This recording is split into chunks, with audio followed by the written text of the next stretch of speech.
पूछता है भारत, अरे पूछता है भारत, अरे पूछने वाले आज तुझ पर थूकता है भारत।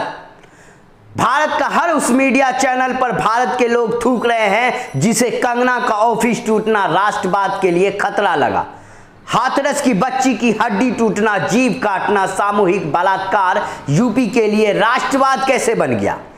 पीड़िते का अंतिम संस्कार भी यूपी पुलिस द्वारा घर वालों को घर में बंद कर मंगलवार की रात अंधेरे में करीब 2:30 बजे कर दिया गया। वीडियो देखिए, हाथरस की बेटिया की अभागी मां है, इनकी चीखें सुनिए। योगी की पुलिस ने बेटी की लाश को जबरन ले जाकर जला दिया। मां रोती रही, रीति रिवाजों के साथ अंतिम संस्कार करना चाहती थी, लेकिन बेशरम प्रशासन ने इस बिलखती मां की एक न सुनी। हमारी बेटी को घर तक ले जाया जाए। हमारे जो हिंदू नियम है, हमें हल्दी वगैरह लगानी होती है, हम अपनी बेटी को हल्दी वगैरह लगा के हमारी आखिरी बच्ची की विदाई है। अब लौट के तो दोबारा नहीं आएगी।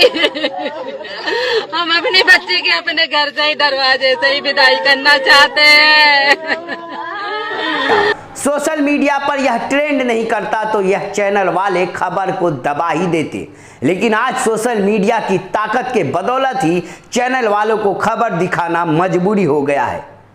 ताकत बने आप लोग खबर को देखें और शेयर भी जरूर करें, ताकि जब तक बलात्कारियों को फांसी की सजा न मिले तब तक इंसाफ की आवाज बंद न हो।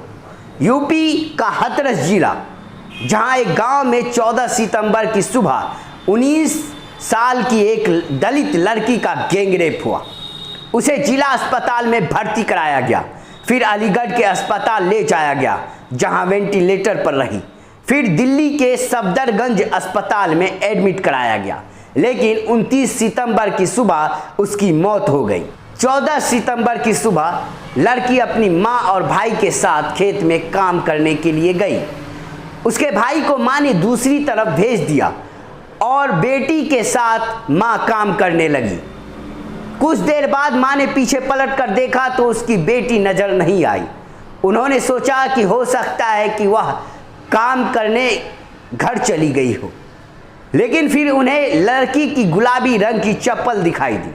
उसे खोजा गया। करीब 100 मीटर की दूरी पर खेतों में एक पेड़ के पास लड़की मिली, खून से लथपथ, बुरी तरह घायल। घर वालों ने उसे तुरंत ई रिक्शा में अस्पताल लेकर गए। सफदरगंज में इलाज भी हुआ, लेकिन घटना के 15 दिन बाद लड़की की मौत हो गई। Hathras superintendent of police SP Vikrant Veer ने लड़की के इलाज के दौरान बताया था कि उसे गर्दन में गहरी चोट लगी है। वहीं लड़की का इलाज करने वाले डॉक्टर ने कहा था स्पाइनल कॉर्ड, मेरुदंड, पीठ की वो हड्डी जिस पर शरीर टिका होता है, वो गहरी चोट लगी है, जिसके कारण पीड़िता के चारों लिम्स पैरालाइज्ड हो गए हैं। इस वजह से वह ठीक से सांस नहीं ले पा रही थी। परिवार के मुताबिक मुख्य आरोपी गांव में ही रहने वाला 20 वर्ष का संदीप है। इंडियन एक्सप्रेस की रिपोर्ट के मुताबिक जिला अधिकारी ने बताया कि गांव में 600 परिवार रहते हैं।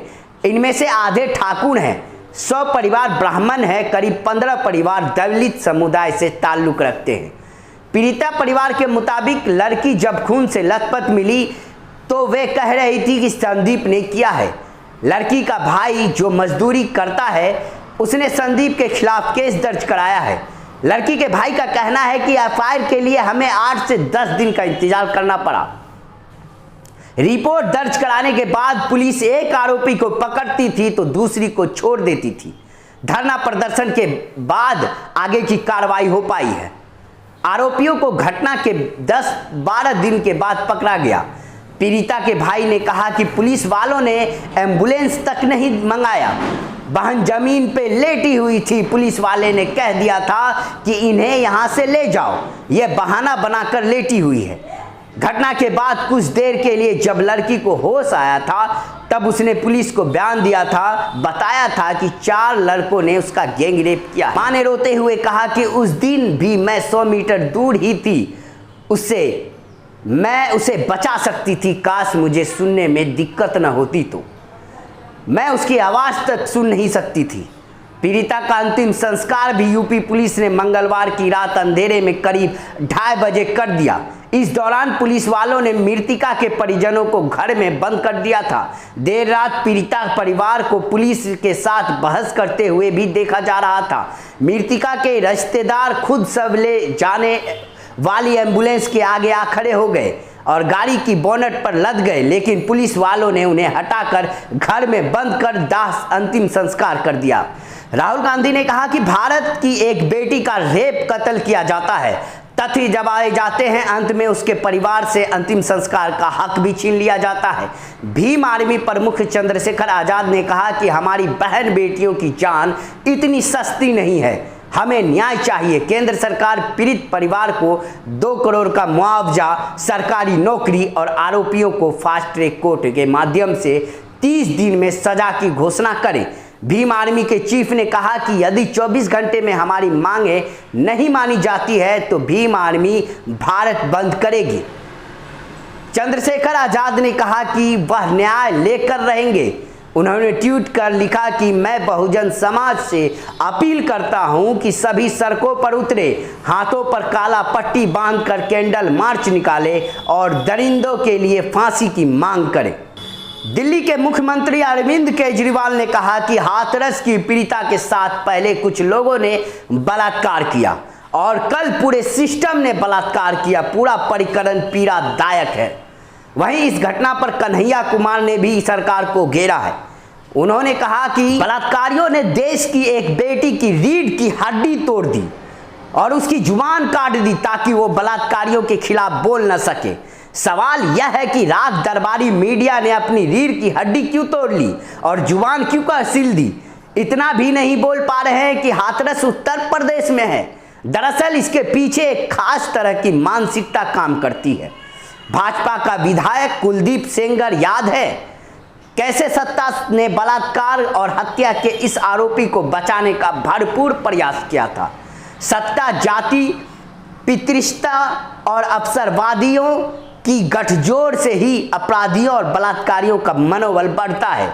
हाथरस की दर्दनाक घटना में भी यही देखने को मिला है। नतीजा यह है कि बलात्कारी बेखौफ होकर हमारी निर्भया को बलात्कार के बाद मौत के घाट उतार रहे हैं। ये घटनाएं किसी भी देश या समाज के लिए जितनी दर्दनाक है उतनी ही शर्मनाक भी है। इमरान प्रताप गढ़ी ने ट्वीट कर कहा कि शिखर धवन की उंगली में चोट लगी थी तो मोदी जी ने तुरंत संवेदना का ट्वीट किया था, लेकिन हाथरस की बिटिया के लिए एक शब्द नहीं उनके पास। वहीं सोशल मीडिया पर यह मुद्दा हाथरस गैंग रेप मामले के नाम से चल रहा है जो ट्रेंड पर है। लोग लगातार आरोपियों को फांसी पर लटकाने की मांग कर रहे हैं।